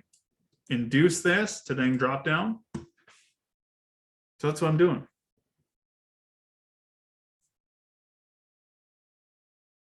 So I'm not going to do a Zoom today because there's absolutely no point unless we take a trade. And there's nothing that really hits our plan. So moving forward, anytime we have a live trading event, there will be no 1 p.m. unless there's a trade. Yeah, well, I mean, I'm learning to sort of acquire these so-called balls. We'll see how it pans out, man. It's going to be pretty tough to watch this go like 50, 60K in profit without taking any kind of partial. Yeah, go along with, yeah, exactly. Skin food. Yeah. I'm at 100R full volume right now. It's this is probably going to be close to 400R full volume if I can stomach it.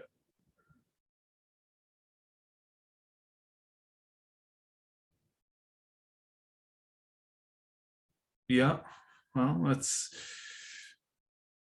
it's just, you know, man, this isn't for clout. This is very much for me to, you know, understand my edge and play it through, right?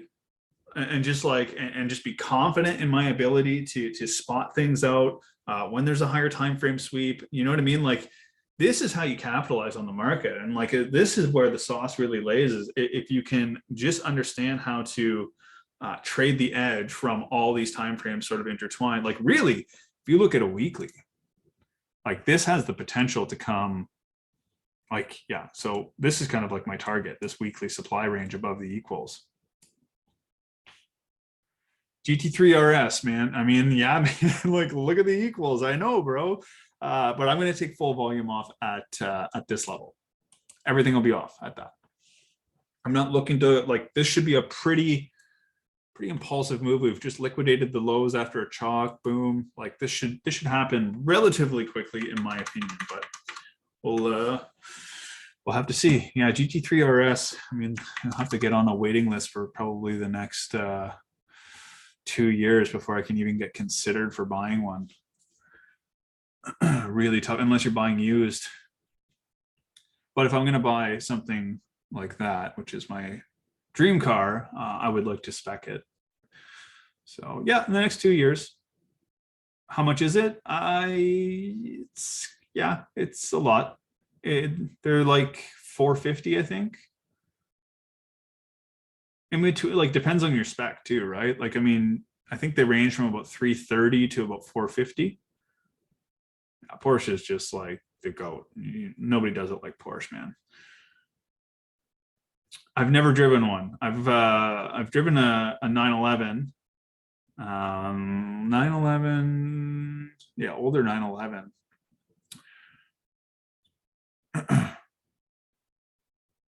Yeah, never even sat in one. Actually, I've never, if I'm being completely honest, I've never even seen one in person, like up close. It's always, yeah.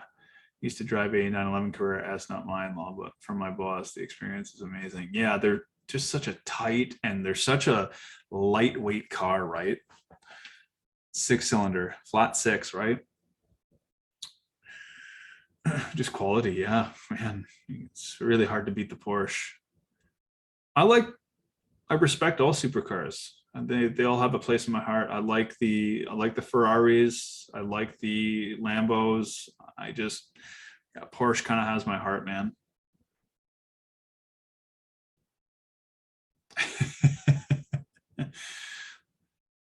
Oh yeah, my bad, Kim.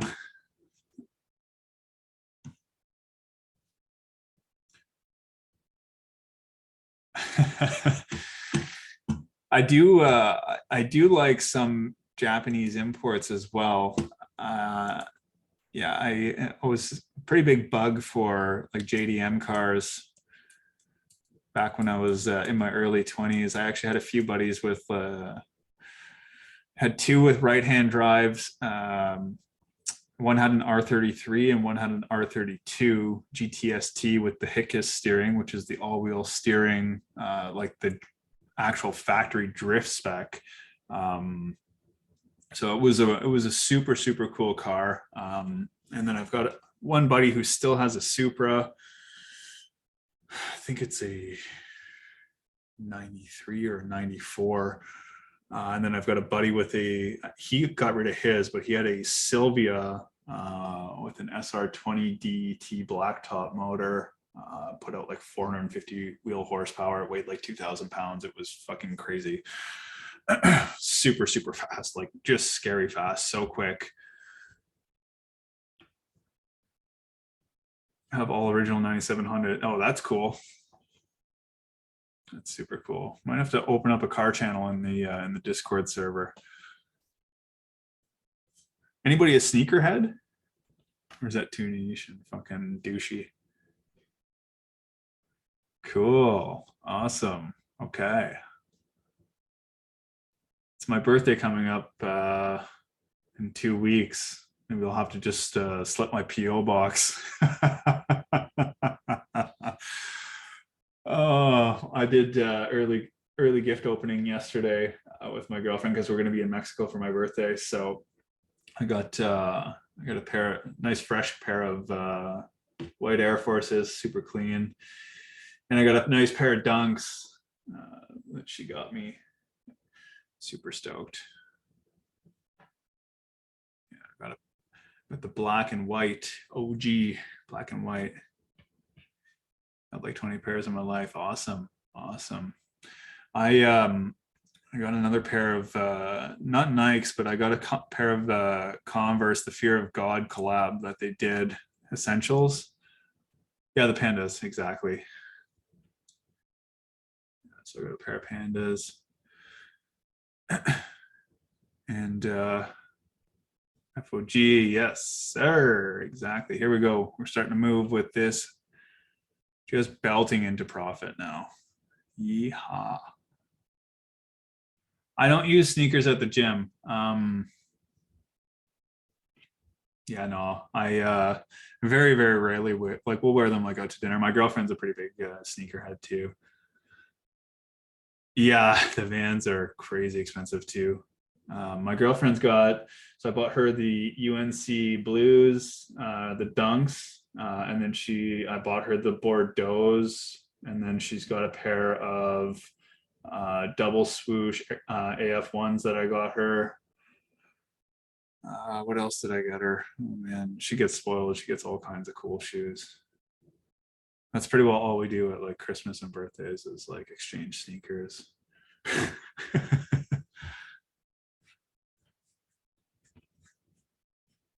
Yeah, super fun gifting ideas. Can't buy a bad sneaker for somebody who enjoys that, right? It's always cool to open them.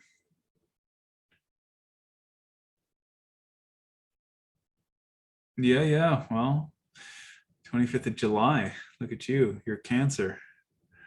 Your girlfriend's in July as well, July 7th. Yeah, July 7th. Oh, Carlo, you never know, man. You never know. If your PO box ends up slipping up somewhere, you never know what you'll get. I've been known to be pretty generous. Only Carlo, though. Nobody else. Oh, fucking hell.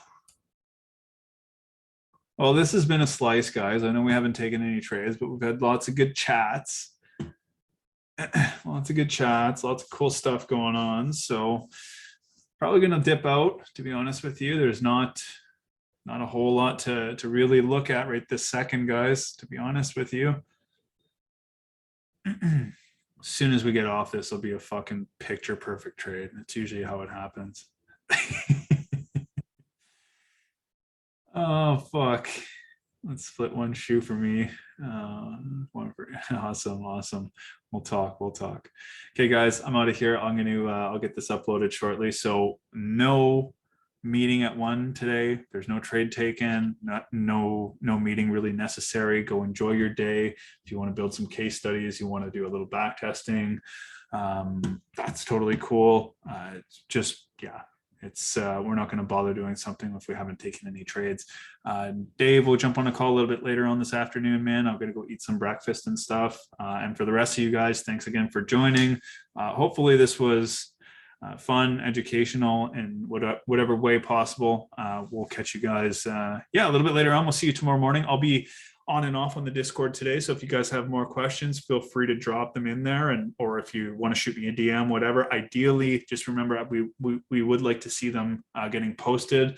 My DMs get filled up pretty freaking quick, and I would rather address the entire group, and usually I'll just kind of mesh it into like the next video call so that everybody can see and we can actually be able to replay it. So yeah, that's it for today. Hopefully you guys enjoyed this, and we'll catch you guys tomorrow morning. Peace, buddy. Bye, guys.